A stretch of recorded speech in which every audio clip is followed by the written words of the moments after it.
Histoire d'éveil spirituel et d'élévation de conscience, Curiologie, c'est le podcast des connectés qui cherchent des réponses au-delà du réel. Décroche ta ceinture et prépare-toi à voyager avec notre invité de la semaine. Bonjour à tous et bienvenue sur ce nouvel épisode de Curiologie. Aujourd'hui, je suis avec la Douce Pity. La Douce Pity, je l'ai connue sur Instagram et j'ai pris un saut quantique avec elle il y a quelques années. Et depuis ce saut quantique, c'est vrai que ma vie a changé et c'est pour ça aussi que je tenais à l'inviter sur le podcast. La Douce Pity, elle est médium, entre autres, et elle nous partage sur Instagram énormément de choses sur l'ésotérisme, la spiritualité, des choses très très pratiques qui servent vraiment beaucoup. Donc je dis bonjour la Douce Pity. Oui, bon, bonjour à tous. Déjà, merci de me recevoir, c'est très gentil. Je suis très contente de vous retrouver sur le podcast. Déjà, c'est le premier podcast que je fais, donc c'est une inauguration. J'ai déjà fait des interviews de radio, mais là, j'avoue que c'est le premier podcast sur lequel j'accepte de participer. Je n'ai pas l'habitude de beaucoup parler de moi, déjà d'une part, et de parler de mes expériences. Donc, une grande première et je suis contente de le faire avec toi. Mais merci, c'est un honneur. Et c'est Ah vrai c'est que beau de dire ça. et c'est vrai que ton compte, voilà, il est, anonyme, Oui. hem, parce que tu voilà, tu Délibérément. Oui, oui, oui, oui, délibérément, oui. c'est vraiment, quelque chose, que j'avais prévu de faire. De base, c'était, parce que j'avais pas le choix, parce qu'à l'époque, j'étais en France, j'habitais pas encore au Caire définitivement et je faisais beaucoup d'allers-retours et donc j'avais une pratique de la médecine en France. Donc j'avais très peur de me faire radier de l'ordre des médecins, donc j'avais pas du tout le choix d'être anonyme ou pas. Ce qui m'a beaucoup pénalisée au départ parce que quand on n'a pas d'image, c'est mal vu d'être, sur internet et de faire de la voyance et puis après au final ça a marché. Donc je suis plutôt contente. Ma réputation a été, gardée par les personnes qui me consultent et finalement, tout va bien maintenant et Mmh. j'ai gardé cette espèce de marque de fabrique. OK, génial, génial. Du coup, tu es tranquille. Ouais, je suis Dans plutôt la rue. tranquille. Si je marche dans la rue, vous me reconnaissez pas, c'est exactement ça. OK et tu me disais, tu étais médecin en France? Oui, exactement. Ouais, plus en France maintenant parce que j'habite au Caire. J'ai Ouais. complètement déménagé maintenant. Bon, je fais beaucoup d'allers-retours, hein, je voyage énormément, Mmh. dans le sens où je fais des allers-retours entre la France et l'Égypte. Mais, de base, je suis de formation, médicale. Je suis médecin et j'ai une spécialité esthétique et voilà, c'est tout. C'est ma D'accord. J'aime beaucoup la médecine, c'est ma grande passion. Je suis une scientifique de base, je n'étais pas du tout dans la médiumnité. Dans le Parce que je voulais pas pratiquer la médiumnité, c'est un peu un côté de moi que je refusais, que je trouvais pas pragmatique, ni très logique, ni très scientifique et un jour, je me suis dit: «Bon, tu vas pas combattre ça pour toujours» et puis, je l'ai testé et j'ai vu que ça marchait, que je pouvais aider les autres avec ça et j'ai D'accord. décidé d'avoir une double casquette. OK, génial et du coup, c'est arrivé, comment la spiritualité, dans ta vie? Alors, je suis née avec. On va dire que j'ai été formée par l'univers depuis ma naissance. Je Ouais. suis née avec mes capacités qui étaient, avec la même intensité que j'ai actuellement. Sauf que je n'y faisais pas tellement attention et que ma réalité et c'est souvent ça que j'explique sur mon compte quand je parle de l'univers. Je suis désolée parce qu'en même temps, je suis en train de marcher, donc on entend des chiens. Donc je disais, dans ma spiritualité, pour moi, c'était intégré à la vie. Il y avait rien de plus, naturel que d'être spirituel, que d'être, hem, dans ses perceptions extrasensorielles, de ressentir les pensées des autres, de ressentir ce dont ont besoin les autres, d'être dans une résonance dans plein de choses, d'avoir un contact avec le monde d'en haut, d'avoir cette appétence aussi pour la spiritualité. Parce qu'il faut pas oublier que si on est formé par l'univers et qu'on est, dans ce monde, spirituel et supérieur, dans le sens pas supérieur, il y a un inférieur et moins bien, dans le sens, dans les chakras, beaucoup plus, en haut que ceux de l'ancrage et de la vie de tous les jours et de la survie ou de la compréhension et du mental, on a une appétence naturelle pour la spiritualité et pour tout ce qui est de la compréhension de l'être humain, de sa pensée, de sa psyché et de la religion et de ce genre de choses. Donc c'est vrai que c'était quelque chose qui a été très important pour moi dès le départ. OK, d'accord. Mais, quand tu étais Je petite, raconte des grandes choses. c'est ouais, c'est surprenant, parce que tu t'en es rendue compte tout de suite quand tu étais petite que tu étais différente? Non, c'est-à-dire que comment on se rend compte de la différence? Quand on commence à prendre conscience de l'altérité de l'altérité de la pensée des autres personnes. C'est-à-dire que quand je suis arrivée, quand j'étais petite à l'école, pour moi, ma perception de la réalité était la perception de tout le monde. Et c'est quand on arrive à l'âge adulte, dans l'évolution de la psychologie d'un être humain, où on commence à se rendre compte que ah, mais attends, tout le monde n'est pas comme moi, tout le monde n'est pas en train de ressentir les mêmes choses, tout le monde n'a pas la même compréhension. Alors c'est sûr que quand j'étais plus jeune, je mettais ça sous une étiquette un peu, je suis un peu plus maligne que les autres, j'ai tendance à comprendre les choses assez vite, peut-être que je suis surdouée. Il y a un moment, j'ai pensé que j'étais peut-être autiste. Bon, pourquoi pas? Et puis au fil du temps, j'ai compris que c'était pas de l'intelligence, mais c'était juste que j'avais un canal de perception heu, différent des autres et probablement qui m'aidait énormément dans la vie de tous les jours et qui me permettait forcément de ressentir ce que les autres ne pouvaient pas ressentir. Mais c'est arrivé bien plus tard, c'est-à-dire qu'on peut pas avoir conscience de ces choses-là quand bien même on est, hyper informé par plein de choses, on peut pas avoir conscience de sa différence avant d'être totalement formé psychologiquement. Donc ça arrive vers, je sais pas, 18 ou 20 ans, on commence à s'en rendre compte. Et encore maintenant, quand je suis maintenant, j'ai 33 ans, donc je suis pas toute jeune, mais maintenant à 33 ans, je prends encore conscience de certaines parties de moi qui ne sont pas du commun de l'être humain ou de la normalité. Et maintenant, je commence à me rendre compte que, ah oui, ah ça c'est différent, faut que tu fasses avec, faut que tu essaies de faire comprendre aux gens que ça marche comme ça, que pour toi ça marche comme ça. Et puis en règle générale, ça m'aide moi dans mon rapport aux autres et au monde. Donc désolée, je suis un peu essoufflée parce que j'ai du mal à respirer, mais voilà. Donc je t'expliquais.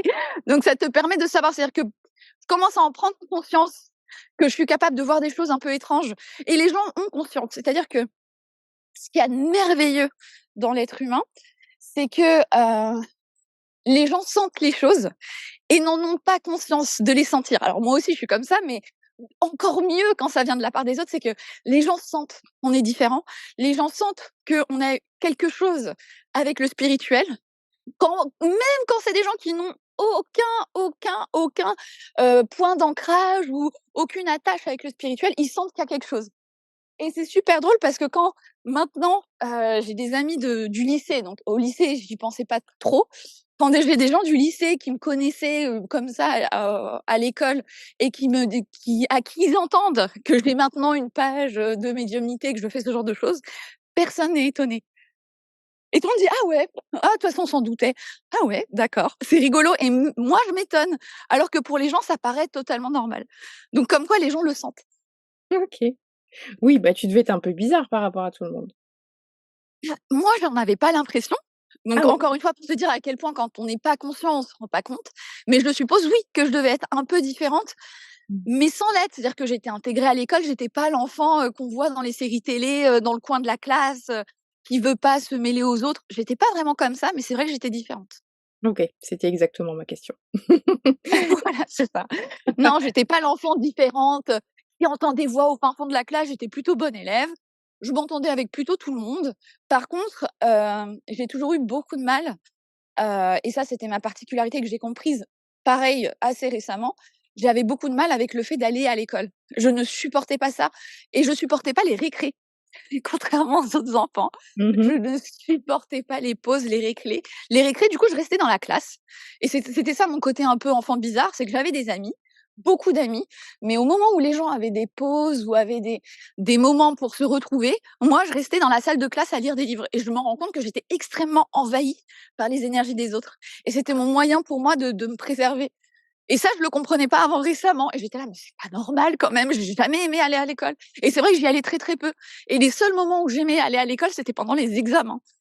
Ah ouais, Et ça parce que c'est les fou gens quand étaient même aussi. c'est ça, mais parce que les gens étaient tellement concentrés sur leur copie et sur leur travail que du coup, il y avait moins de brouhaha mental et que moi, je captais en fait inconsciemment Oh là là, ça devait et être ça fatigant, j'avoue. c'est ça et c'est pour ça que j'allais pas à l'école. C'est-à-dire que j'ai passé mon bac quasiment à la maison j'ai de la chance, j'avais des parents un peu conciliants et j'ai passé mon bac quasiment à la maison. Enfin, j'allais pas beaucoup en cours, je séchais énormément, alors que j'avais pas de raison de sécher, j'avais pas particulièrement de soucis, mais c'est parce que je ne supportais pas, en fait, l'école et je me rappelle même quand j'étais en maternelle, je disais à ma mère: «Viens me chercher». Quand j'étais en élémentaire, je détestais les récrés. Je n'ai jamais aimé, en fait, les moments de rassemblement où il Mmh. y a pas un but commun qui me permet de pas avoir, ouais, du bruit de fond mental. Ouais, je comprends. Mmh. Donc Et puis voilà, ça te faisait ta c'était pause, très tu spécial. déchargeais, quoi. OK, C'est ça, je devais décharger, mais je pense que j'ai toujours détesté l'école et c'était très compliqué pour moi d'y aller. OK, et donc après tu es devenu médecin. Tu as quand même pris conscience de ton côté guérisseur, ça faisait partie Oui, de bah, toi? Mmh. je vais te dire un truc pareil, c'est-à-dire que depuis que je suis petite, j'ai pareil mes capacités, donc j'ai mes capacités de voir le futur, de Mmh. savoir certaines choses. Et pareil chez moi, c'est tellement naturel et inconscient que je savais d'avance ce qui allait se passer dans ma vie et que je le disais d'avance. C'est-à-dire que je sais que je vais être médecin depuis que je suis petite. C'est-à-dire que depuis que je suis petite, je dis: «Je vais être médecin». C'est pas vraiment le fait de vouloir soigner les autres, c'est que je pense que j'avais déjà connaissance de façon très inconsciente, mais c'est ça qu'il y a de super spontané, dans les enfants, c'est que ils se connectent directement aux choses, puis il y a pas d'explication là-dedans. C'est maintenant que j'arrive à apposer des explications sur des phénomènes que je comprenais, pas vraiment et que je vivais tout simplement. Et j'ai compris que je captais quand j'étais petite ce qui allait arriver, donc je savais d'avance. Déjà j'ai capté le nom, j'avais capté le nom de mon futur mari, par exemple. J'avais capté, le la profession que j'allais faire, donc j'étais plutôt, au calme avec ça. Je savais déjà ce que j'allais devenir. C'était pas une voca C'est une vocation, mais c'était pas une vocation parce que je veux sauver le monde, mais c'est parce que je savais que c'était ça que j'allais faire. Génial! C'est un peu Mais un peu c'est quoi bizarre, ouais. C'est dur à comprendre parce qu'on n'a pas idée de la chose quand on n'est pas dedans et c'est pour ça que j'essaie d'expliquer ça avec les mots les plus simples possibles, mais ça a été tellement, tout est mélangé chez moi. La trame du temps est mélangée, le passé, le présent, le futur, tout se mélange. Donc quand j'étais enfant, pour moi, je savais déjà ce qui allait se passer pour plus tard, dans les grandes, grandes lignes, sinon ça serait trop facile. Mais mais je savais déjà ce qui allait se passer, donc bon, j'avais les infos, donc pourquoi réfléchir et me poser des questions sur ce genre de choses? mais c'est dingue, et par rapport, tu sais, à ce concept où, OK, on peut savoir l'avenir, mais il y a plusieurs lignes de futur possibles, Oui, et bien sûr, et du coup, le libre arbitre, qu'est-ce qu'on en fait? très, Et très bien comme question. mmh, Hem, alors, c'est une vaste question, je vais donner mon opinion. Alors bien sûr, tout ce que je ouais. raconte, je préviens que ça reste mon opinion, mes observations, mon expérience de vie. Ça peut ne pas résonner, on n'est pas obligé d'y croire, on n'est pas obligé d'y adhérer et c'est tout à fait OK, c'est juste un point de vue et je serais même heureuse, d'avoir des personnes pour en débattre, pour échanger et de faire évoluer mon point de vue si je vois que c'est juste et bon. Donc voilà, déjà c'est mon petit, disclaimer avant de commencer et mon opinion sur le libre arbitre, pour moi, oui, on a un libre arbitre dans le sens où, quand on vient s'incarner sur terre, on est soumis à des contraintes de temps, d'espace. Donc on n'est pas en connaissance de ce qui a été, réellement choisi et fait. Pourquoi? Parce qu'on vit en temps réel ces décisions. C'est-à-dire que si on fait une analogie, hem, dans des dimensions supérieures, donc la dimension dans laquelle on est, je vais mettre quelques définitions pour pas que ce soit trop compliqué quand je vais parler. La dimension dans laquelle on est, c'est la dimension 3D. La troisième dimension, on va appeler ça, c'est la 3D. Et puis il y a des dimensions supérieures, 4D, 5D, 6D, 7D, peu importe.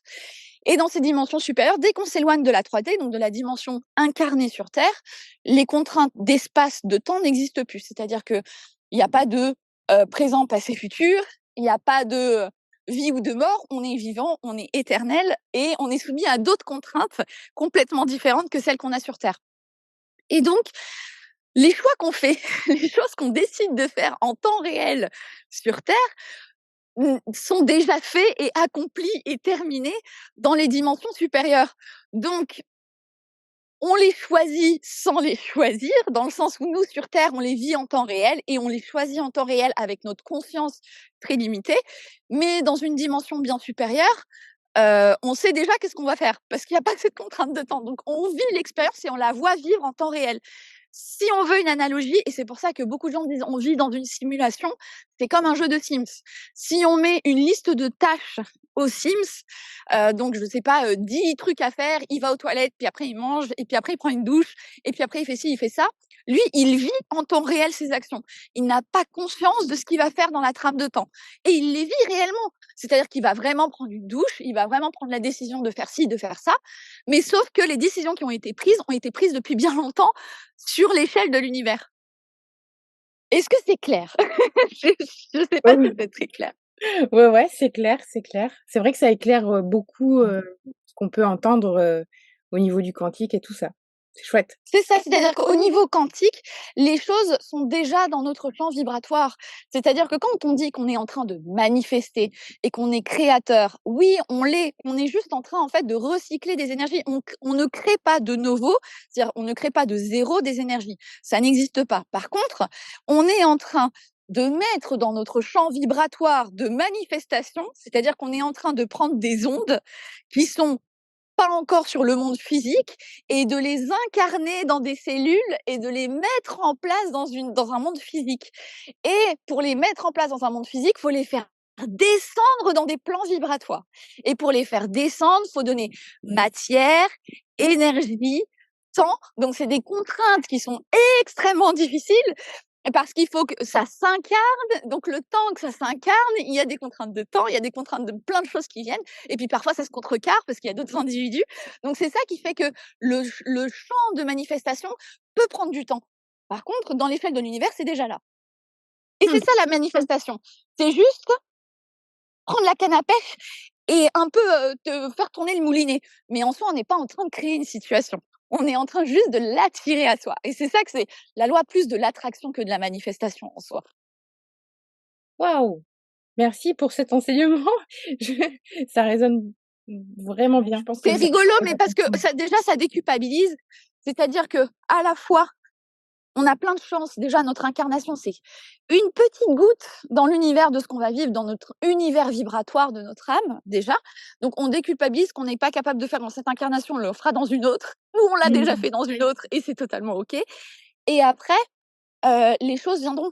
Et c'est OK si elles ne viennent pas, parce qu'elles viendront sous une autre forme et peut-être à un autre moment. J'adore, j'adore. Ça fait du bien. C'est ça, faut déculpabiliser. C'est-à-dire que notre expérience sur terre, c'est justement une expérience, c'est un champ d'expérimentation et on est plutôt notre âme, les dimensions supérieures sont sur un plan d'observation. C'est-à-dire qu'ils ont mis des actions en place, ils se sont dit: «Bon, est-ce que ce truc-là, si on fait ça, ça, ça», c'est des formules chimiques.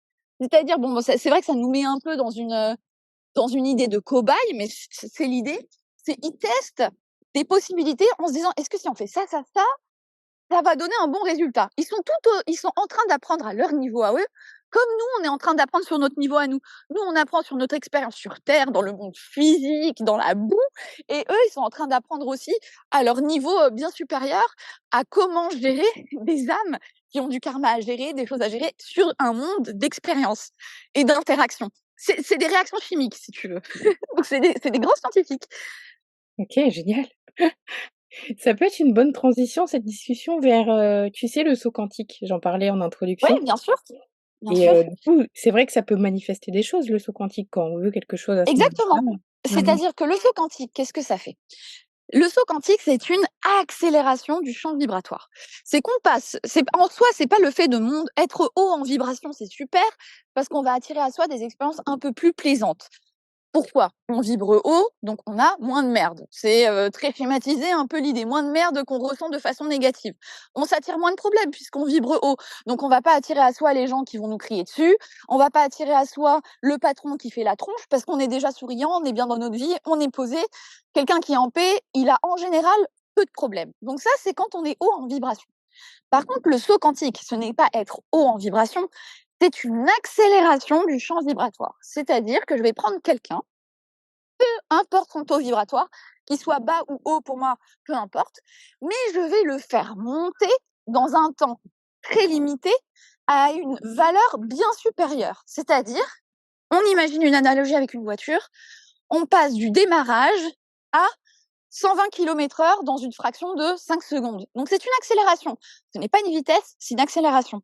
Donc ce qui se passe, c'est que les corps énergétiques sont accélérés et donc ils se s'entrechoquent entre eux. Donc choc, c'est pas vraiment le mot parce que le mot choc, il entend, le fait d'une certaine violence douloureuse, mais c'est pas du tout douloureux, dans le sens où ça va faire que beaucoup de champs vibratoires va tourner beaucoup plus vite. Ça dans un mouvement de spirale. Alors là, je donne des détails un peu techniques, mais c'est pour donner une petite idée. On met dans un champ vibratoire de spirale et la spirale, qu'est-ce qu'elle fait? C'est qu'elle attire en son centre tout ce qui était en périphérie. C'est de la force centrifuge. Donc, quand on fait de la force centrifuge, les choses vont agglomérer à l'intérieur et donc on amène à soi tout ce qu'il y avait dans notre champ vibratoire en ayant créé cette espèce de spirale d'accélération. Et D'accord. ce qui était de toute façon pour nous va venir à nous. Au lieu d'attendre 3 mois, 4 mois, 5 mois pour que ça arrive, eh bien finalement ça arrive bien plus vite.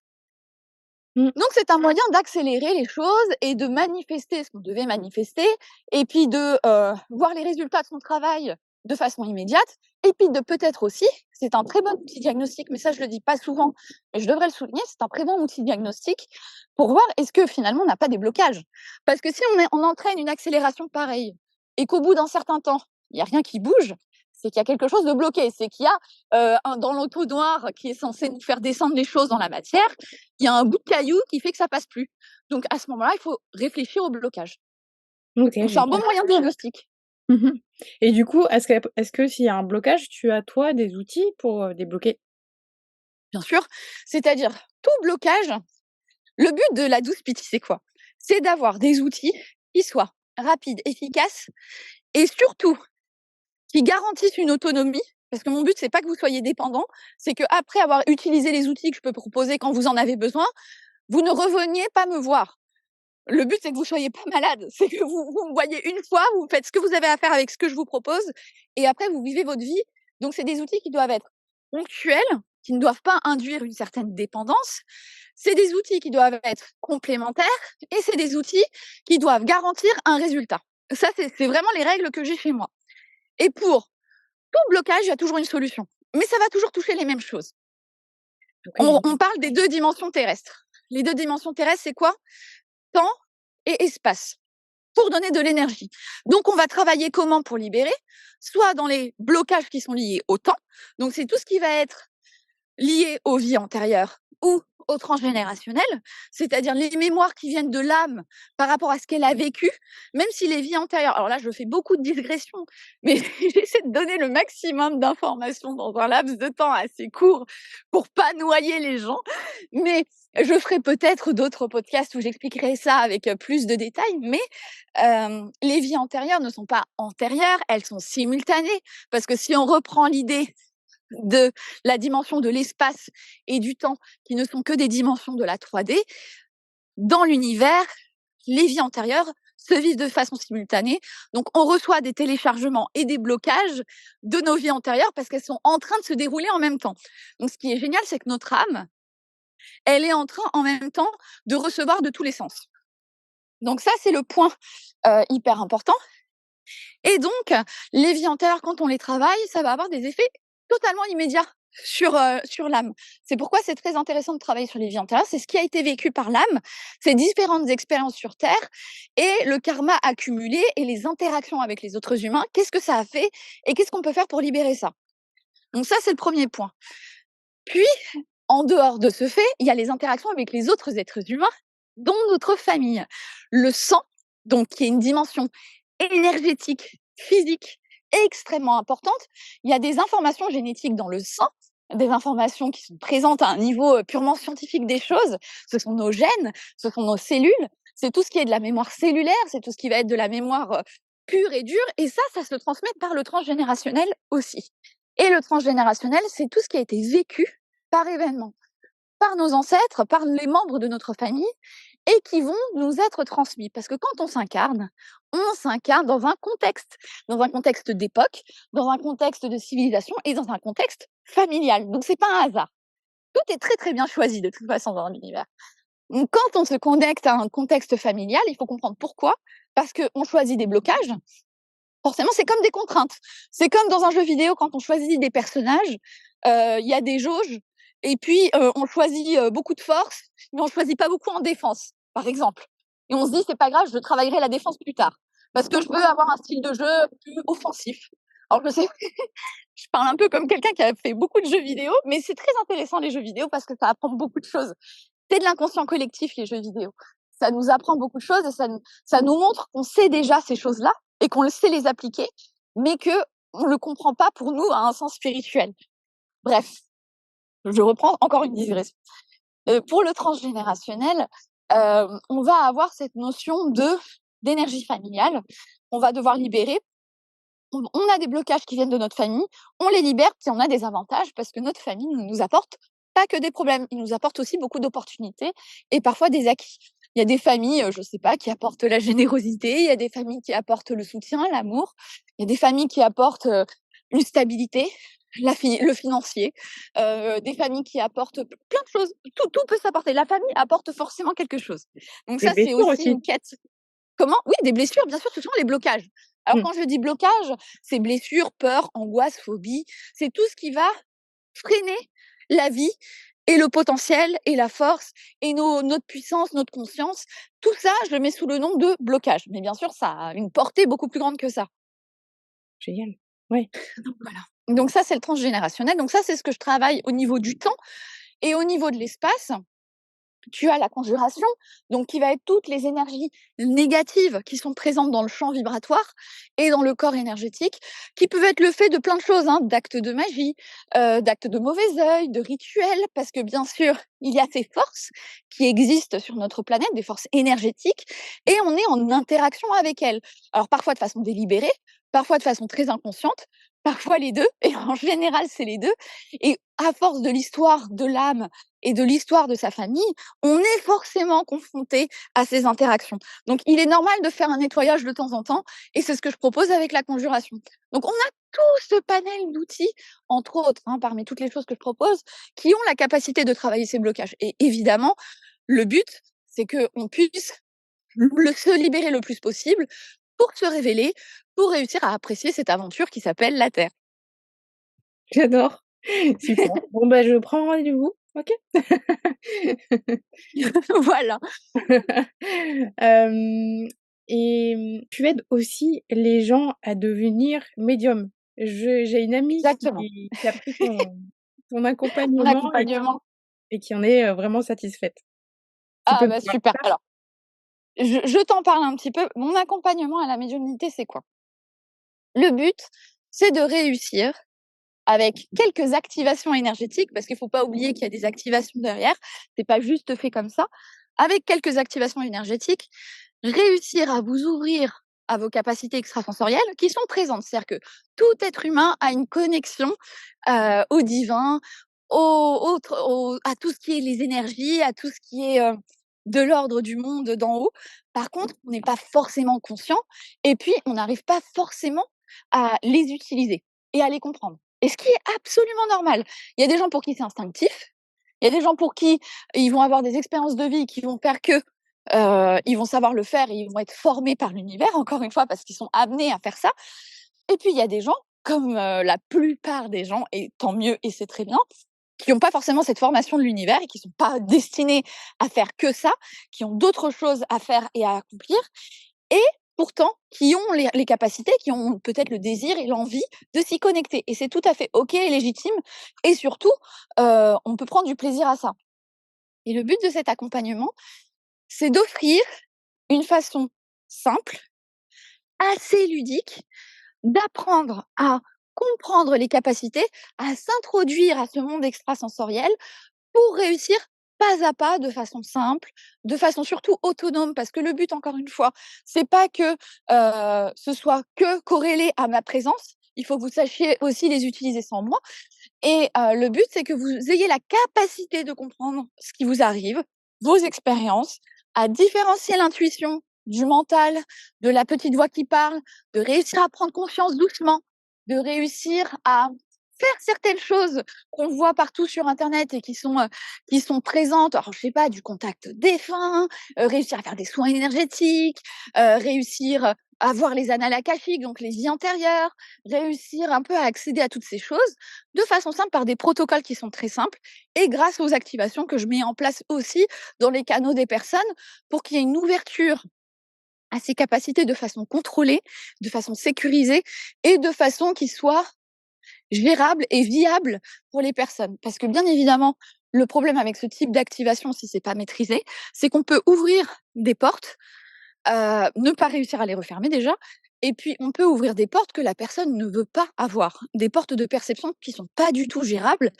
et qui peuvent détruire la personne. Combien de fois j'ai des gens qui arrivent qui me disent: «Alors j'ai fait, je sais pas moi, une séance de yoga Kundalini et puis, d'un seul coup j'ai vu un truc et puis depuis ça c'est un enfer». Ou des gens qui, reçoivent des énergies qu'ils comprennent pas, des gens qui ont le mental qui est en marche en permanence parce qu'ils ont peur. Donc on peut tout retrouver, à cause de ce genre d'ouvertures qui ne sont pas maîtrisées et contrôlées et le but justement pour moi, c'est d'offrir, une activation qui soit bien maîtrisée, qui soit agréable à vivre et presque imperceptible pour la personne. C'est-à-dire que leur but à eux, si je prends une image encore une fois, c'est, pour moi le but c'est d'avoir quelqu'un qui veut apprendre le vélo et moi, d'être là, eux, ils se posent juste sur la selle du vélo et moi, je suis là, je place les petites roues, je cours avec eux, je les pousse, je les laisse pédaler et puis je les aide un petit peu et puis jusqu'au moment où ils tiennent sur leur vélo et ils peuvent rouler, ils peuvent faire ce qu'ils veulent. Le but, c'est pas de les envoyer sur un VTT, sur une montagne à faire des cascades. Le but, c'est juste qu'ils puissent rouler, faire leur petit trajet comme ils ont envie de le faire, d'aller un peu là où ils ont envie, dans des endroits qui soient sécurisés et pas au milieu de l'autoroute. Voilà, ça, c'est ça mon idée. C'est d'apprendre à faire du vélo mais dans des sentiers qui soient bien sécurisés, qui soient bien maîtrisés et de pas les envoyer un peu partout. Après, rien ne les empêche plus tard, s'ils ont le désir, s'ils ont l'appétence, s'ils ont, la sécurité et qu'ils se sentent OK avec ça, de développer plus tard d'autres compétences parce que ça ouvre la porte à comprendre et envisager d'autres choses. Mais par contre, ça sera pas avec moi. Ah oui, et pourquoi? Parce que j'estime que c'est un peu dangereux, qu'il y a pas forcément, le besoin pour tout le monde de le faire parce que s'il y avait la nécessité de naviguer dans ce genre de choses, l'univers se serait chargé de leur donner directement les clés. Ils auraient Mmh. pas eu à taper à la porte de quelqu'un pour avoir ce type de clé. C'est-à-dire que les gens qui sont, on va dire, amenés à travailler avec des énergies, plus compliquées, plus puissantes, alors quand je dis plus puissantes, c'est aussi bien en haut qu'en bas, C'est-à-dire, forcément. à quoi tu penses, en fait, quand tu parles de cette étape d'après? Alors cette étape d'après, ça va être tout ce qui va être, travail, sur, bah, le temps et l'espace. Le travail que je fais, par exemple. Mmh. Sur D'accord. les choses plus pointues. Sur les choses plus pointues, quand on va travailler avec des énergies très, très supérieures ou des énergies très, très inférieures, tout ce qui va être de la conjuration, des exorcismes, quand on va travailler sur, du passé, quand on va travailler sur, des choses qui peuvent, quand c'est mal fait et mal manipulé, ça peut foutre en l'air, la vie de quelqu'un.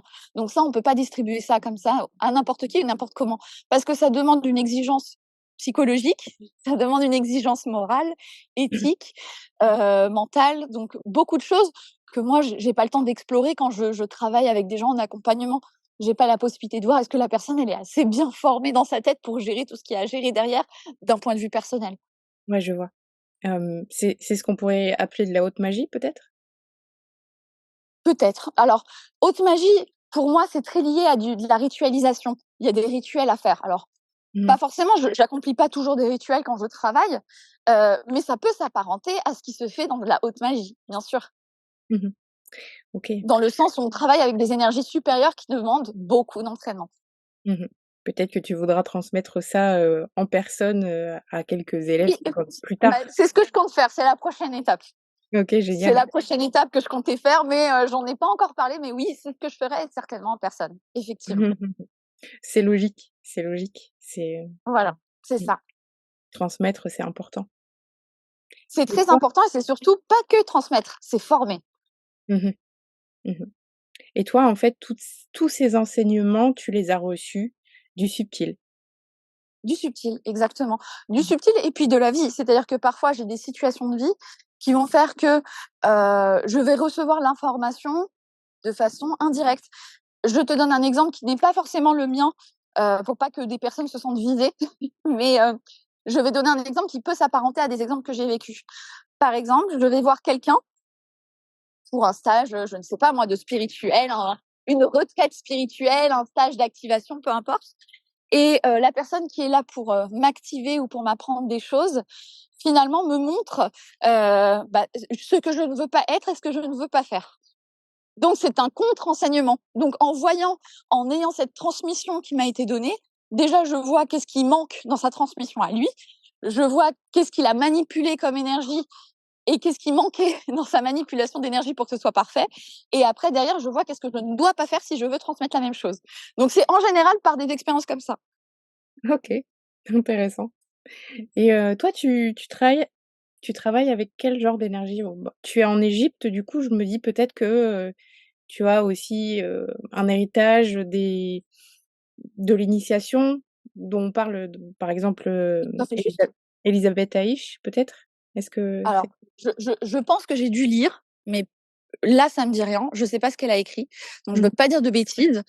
Je suis pas assez versée en sciences, on va dire, sciences spirituelles. Je mh. connais mieux l'ésotérisme que les sciences spirituelles ou ce qui se dit dans le développement personnel en ce moment. Je suis pas hyper bonne. Par contre, je travaille avec énormément d'énergies différentes. Alors, je suis désolée, il y a l'appel à la prière, comme ça, vous voyez vraiment en Égypte. C'est vraiment l'Égypte, hein, je suis vraiment en Égypte. Voilà, ce n'est pas Euh, un fake, la douce Pity, voilà, ce elle n'est dit pas bien un faire. fake, je suis vraiment en Égypte. Et donc, je disais, oui, je travaille énormément avec les énergies égyptiennes, évidemment. Alors, c'est dans mon sang, c'est-à-dire que mon père est égyptien. D'accord. Euh, alors, de base, je n'avais pas du tout de lien avec ce pays. Hein, je n'ai pas du tout grandi là-bas. J'ai pas du tout été là-bas assez souvent. J'ai eu un appel et j'ai obéi à l'appel, comme d'habitude. Mais il y a bien sûr des énergies égyptiennes avec lesquelles je travaille. Je travaille avec beaucoup de divinités, des divinités avec lesquelles j'ai déjà travaillé par le passé dans mes vies antérieures. Donc, on a déjà un lien ensemble. Je ne travaille pas de nouveau avec des divinités que je ne connais pas. J'ai forcément un lien déjà avec elles pour que déjà elles acceptent de travailler avec moi. Je travaille avec des maîtres ascensionnés. Je travaille beaucoup avec la source directement. Ça dépend des travaux que j'ai à faire, mais j'arrive à travailler avec la source quand le besoin est. Après quoi d'autre? Après, je travaille beaucoup avec des énergies de lumière. C'est beaucoup d'énergie angélique, d'énergie archangélique parfois aussi. Et puis les énergies, tout ce qui va être les énergies les plus simples, élémentaires, dans le sens où je travaille avec toutes les égrégores de plantes, d'éléments, d'heures, de jours de semaine. Tout est réfléchi quand je fais quelque chose. Donc, il y aura toujours une heure parce que c'est important que ce soit à cette heure-là, un jour parce qu'il est important que ce soit ce jour-là, parce que ce jour a tel et tel symbolique. Donc, tout est étudié quand je fais quelque chose, même si ça a l'air parfois assez peut-être pas brouillon, mais spontané déjà. C'est pas vraiment spontané, c'est réfléchi. D'accord. C'est vrai, ça me rappelle que je t'avais aussi commandé, il y a quelques années, une huile, qui sentait très, Oui. très bon et qui était, pour une Ah blessure bah en c'est gentil. particulier avec, ouais et ça sentait, je sais pas, un peu la C'est rose. ça. Ce sont mes huiles consacrées. Alors, mes huiles consacrées, c'est hyper important pour moi. Donc, je suis très contente que tu en parles. Merci. Parce que je les fabrique avec amour, parce que les huiles essentielles que j'utilise, c'est des huiles essentielles qui viennent d'Égypte, essentiellement, donc qui font marcher l'économie du pays, qui est déjà un peu en galère, donc je suis contente de pouvoir le faire. Les fleurs qui sont utilisées, ce sont les fleurs de mon jardin que je consacre moi-même, c'est-à-dire depuis le moment où je les plante, au moment où je les arrose, jusqu'au moment de la récolte, jusqu'au moment où je les sèche et que je les ramène dans ma petite valise. Il y a toujours des intentions qui sont dedans, donc c'est chargé et c'est fait vraiment pour apporter ce côté magique à la pratique, pour que ce soit pas que spirituel, mais que ce soit aussi dans les gestes, dans la parole, parce que j'aime bien travailler sur tous les plans de l'être humain. C'est-à-dire que travailler sur le corps mental, le corps émotionnel et le corps physique. Et on passe par le corps physique et parfois, c'est des très bons raccourcis. C'est-à-dire qu'on peut libérer des blocages qui seraient émotionnels ou mentaux. Un blocage mental peut s'éliminer simplement en passant par le corps physique. C'est l'idée un peu de la kinésiologie, c'est l'idée de parfois de certains, je sais pas, des massages, de certaines pratiques aussi, comme le yoga, de passer par le corps pour libérer. Et ça marche. Et justement, j'aime utiliser les différents sens, le toucher, l'odorat, et bien sûr, c'est chargé magnétiquement parce que c'est très important pour moi aussi que ça le soit. Donc ça travaille sur tous les corps. Je suis vraiment contente de faire ce genre de produit parce que ça a vraiment un impact positif sur plein de champs vibratoires et je suis heureuse de pouvoir le proposer. Mmh. Et tu fais aussi des papyrus? Exactement. Ouais, non, mais en fait, tu as bien étudié parce que Ah non, c'est mais ça incroyable. fait très longtemps que je te suis et puis comme je te dis, bah, j'ai Waouh! aussi, pris tes soins, j'ai pris le saut quantique, Je j'ai suis pris épatée, je suis les vraiment petites contente. huiles, tout ça, donc je pense que ça a aidé aussi, tu vois, à m'amener là, le saut quantique. Ça a été le début d'un process, donc tu es un peu pour quelque chose dans ce podcast qui m'a Waouh! vraiment, fait développer, ma passion, on va dire, hein, pour la spiritualité et ma connexion et mon travail sur moi-même, en fait. C'est ça qui a commencé à ce moment-là. Mmh. Ouais, je suis vraiment contente. Et bah, écoute, ça, tu vois, j'adore entendre ce genre de choses. Ça me fait vraiment plaisir. Tu vois, j'ai le smile, ça s'entend quand je parle. Oui. Ça me fait vraiment plaisir parce que ça veut dire que j'ai ouvert des portes et que ça a libéré chez toi des trucs géniaux. C'est ce pourquoi je veux faire la douce pitié parce que ça ouvre des portes et que ça vous connecte à votre propre potentiel. Tu vois, c'est des bêtises que je propose. C'est quoi? C'est 3-4 services et finalement, tu me dis: «Waouh, ça m'a aidé, j'ai contribué à connecter quelqu'un à sa spiritualité». Non mais vous voulez quoi de mieux? Bah, je suis trop fière quand j'entends ça. Donc moi, ça me fait vraiment plaisir parce que je sais que ça marche, parce que je sais que c'est efficace et tu vois finalement, tu pas besoin de moi. Tu viens pas vers moi en tant que référente en disant: «Mais attends, est-ce que tu peux m'expliquer ci et ça?» Tu es complètement indépendante, tu vis ton expérience et pourtant ça a libéré des petites choses. Et bah, c'est ça la douce pitié, c'est pour ça que je fais ça. Je suis vraiment contente de le faire. Et je sais pas quoi te répondre, tu as vu? Hem, Non, mais je suis vraiment émue, hein. Je te remercie de me dire tout ça, ça me fait vraiment plaisir. Et pour rebondir sur les papyrus, c'est pareil, c'est une initiative qui part parce que j'aime beaucoup que mes projets soient des projets qui soient engagés, des projets qui aient une portée, humanitaire également, parce qu'on n'est pas que dans le monde spirituel, on est aussi dans le monde physique et c'est quelque chose qui est extrêmement important et qu'on oublie trop souvent parce qu'on se concentre beaucoup sur, blocage émotionnel, mental et ci et ça et non, le monde physique existe et il est très important et puis il y a des notions de karma aussi qui sont là. On est là pour, améliorer le monde en tant que travailleur spirituel, pas que par la lumière, de la spiritualité, mais par la lumière aussi du corps physique et d'aider les gens dans le besoin et la personne qui fabrique ces papyrus, c'est quelqu'un qui était dans le besoin, qui a été extrêmement touché par la crise parce que le secteur touristique en Égypte, il est complètement en berne et il y a une crise économique dans le pays qui est terrible et grâce, à ces papyrus, les stocks que j'ai pu lui acheter alors je vous dis pas que j'ai acheté une tonne de papyrus, mais c'était vraiment pour l'aider et grâce à cet argent, il a pu mettre ses filles à l'école, il a pu les habiller, il a pu s'acheter une télé, il a pu se donner du confort. Alors bien sûr, on va dire: «Ouais, mais la télé, blablabla». Ouais, mais pour lui, c'est un confort. On peut pas proposer forcément la spiritualité à tout le monde. On peut pas lui proposer forcément un livre. Pour lui, déjà, une télé, c'est un progrès dans son évolution. Ça lui permet de s'ouvrir au monde, ça lui permet de se connecter à plein de choses et donc je suis vraiment contente que nous, parce que c'est pas que moi, c'est grâce à vous, c'est-à-dire quand vous achetez ce papyrus, certes, vous travaillez sur votre corps vibratoire à vous, parce que j'appose des magnétismes pour vous aider sur certains plans précis selon le papyrus et c'est super bien étudié pour que ce soit vraiment efficace. Mais il y a aussi une portée spirituelle et une portée physique où vous avez un espèce de bon karma qui est posé parce que vous contribuez à améliorer ce monde par des actions concrètes. Et ça passe par ce type d'action. Donc je suis trop fière des papyrus, c'est vraiment une bonne initiative. et ils servent à quoi, du coup, par exemple, il y a celui d'Isis, j'avais regardé parce que c'est super beau, Mais heu, je Isis, suis vraiment épatée, Isis waouh! et Osiris.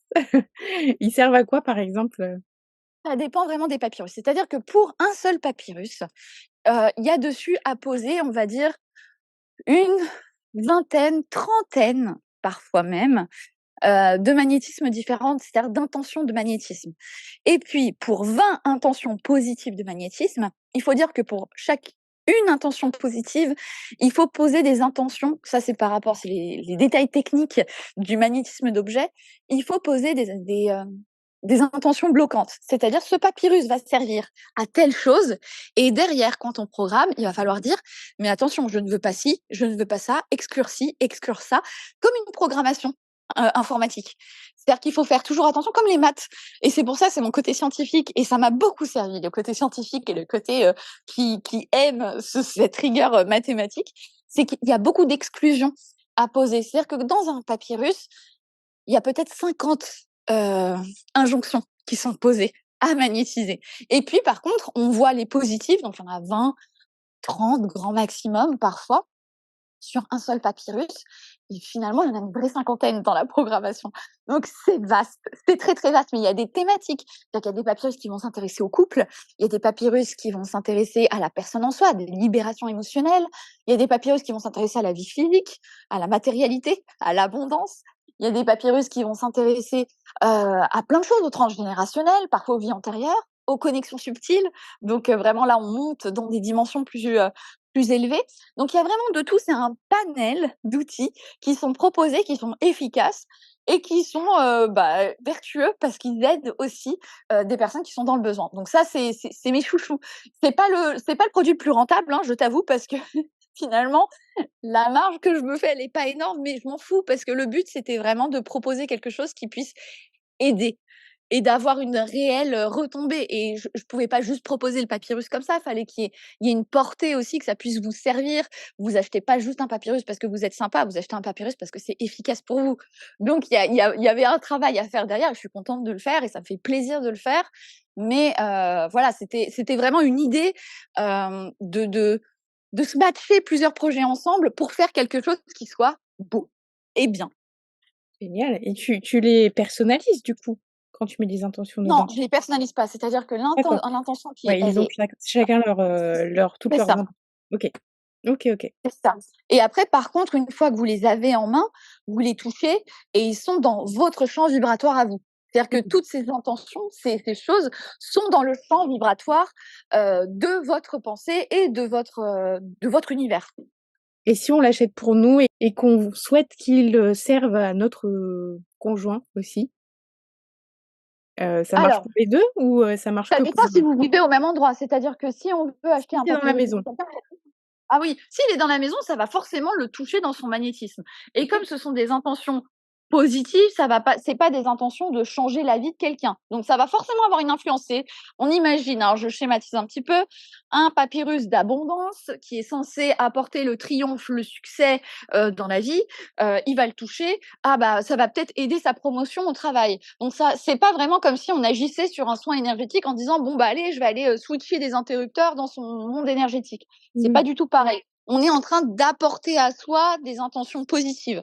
C'est encore autre chose. Donc là, oui, évidemment, c'est tout à fait possible. Et s'il le touche, il va mettre toutes ses intentions dans son champ vibratoire à lui. OK, super. C'est magique. Ouais. J'adore. Et oui, c'est magique, c'est ça la magie.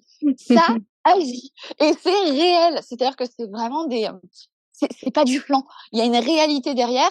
Et je sais que c'est pas palpable et que c'est tellement pas dans notre monde d'être dans cette réalité il y a des choses qui se passent et c'est magique et c'est des miracles. Mais il y a une réalité derrière et plus je travaille dedans, plus je me rends compte à quel point c'est vrai, c'est puissant et c'est réel. Et c'est pour ça que j'ai vraiment envie de le proposer et j'ai envie que vous le voyiez aussi, que vous soyez émerveillés par l'existence sur Terre comme je peux l'être. Et c'est cet émerveillement aussi que je veux transmettre parce qu'il y a de la beauté et il y a de la magie à vivre cette expérience sur Terre. Et je veux que vous voyez tout ça et que vos yeux pétillent, que vous dites, oh, mais en fait, waouh, c'est trop bien. Et c'est ça que je veux susciter en vous. Mais c'est ça, et en fait, il suffit aussi de regarder tes stories pour voir que ça fonctionne parce que tu partages énormément d'avis, de retours et tout ça, et là, tu te dis: «Mais waouh, quand même, ça marche, ça c'est Ah vrai, oui. il y a des changements dans la vie des gens, ils sont pas en train de se faire des films, il y arrive vraiment des trucs de malade parfois». Oui. Et Oui, oui, et oui, oui, non, mais les c'est beau. témoignages, ils sont géniaux. Ils sont géniaux parce que ce qu'il y a de génial chez vous, ceux qui viennent me consulter et dans l'être humain, j'imagine en général, c'est que quand vous vivez des choses et que ces choses sortent de l'ordinaire, bah, vous êtes content de le partager.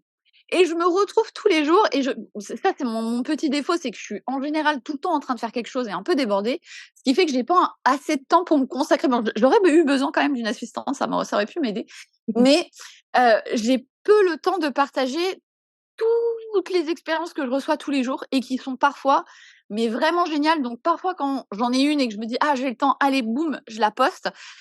Et c'est vrai que vous vivez des trucs merveilleux et géniaux et je suis fière de pouvoir le faire et c'est ce qui fait que la Douce Pitié résiste parce que j'ai pas le super les super affichages Instagram, c'est joli.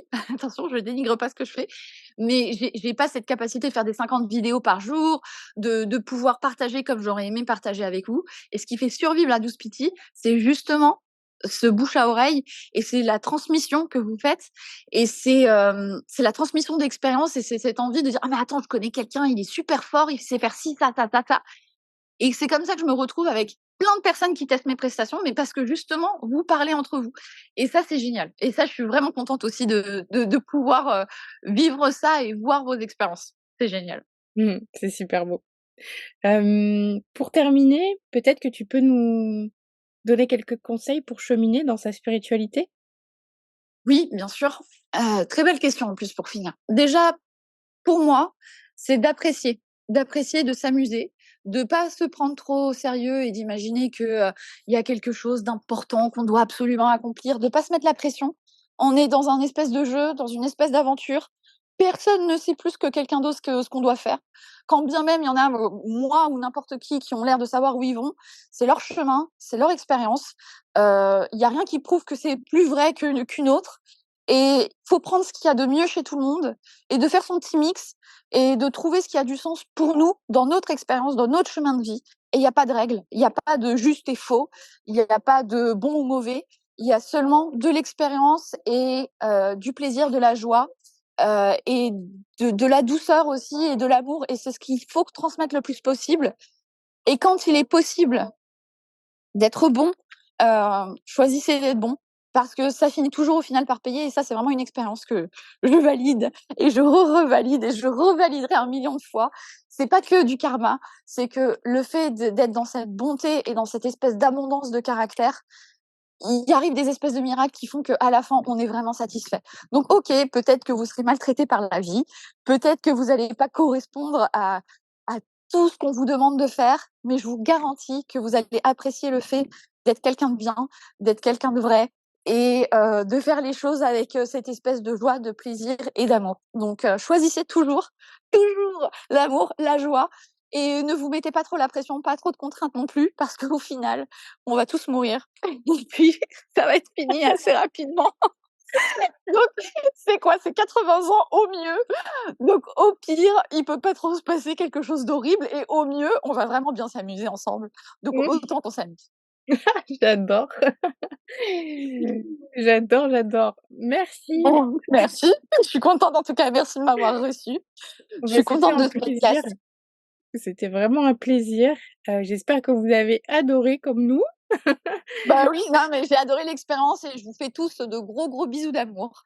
Je suis très contente d'avoir fait partager ce moment avec vous, d'avoir partagé ce moment avec toi et je suis sûre qu'on se reverra très vite. Bah oui, je n'en doute pas. Je vous dis à très vite pour un nouvel épisode de Curiologie. Bye bye! Tu as vécu un éveil spirituel et tu as envie de le partager? Contacte-moi via le compte Instagram de Curiologie. Si tu trouves que le podcast est utile, soutiens-le en laissant un commentaire. Tu peux aussi le partager à toutes tes amies connectées. À très vite pour un nouvel épisode de Curiologie.